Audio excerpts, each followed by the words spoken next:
on our first episode of Big Questions About a Big God. I'm going to talk about a question I get all the time. In my years of teaching teens and kids, I've had so many people ask me, if God made everything, who made God? That's what we're going to talk about today.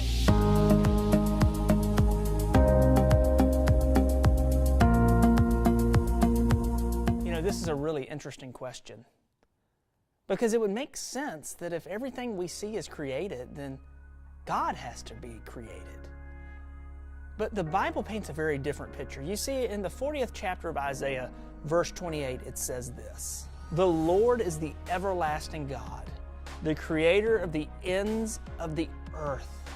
He will not grow tired or weary, and his understanding no one can fathom." You see, the Bible teaches that God is everlasting. Sometimes it's referred to as that God is the Alpha and Omega, or beginning and end. See, here's the problem. If God is created, then you have to answer the question of who created God? And if you were to answer that question, then you'd say, well, who created that being? And who created that? And who created that?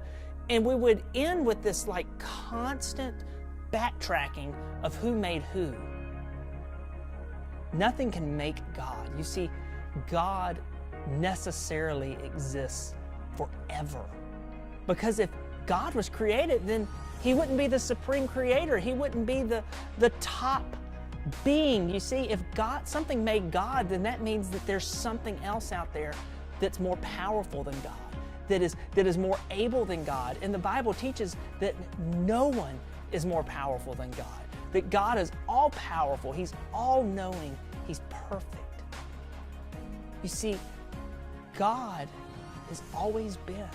And I know that's crazy to think about, that God has always existed. Even without creation, when there was no earth, there was nothing, God was there. God has always existed.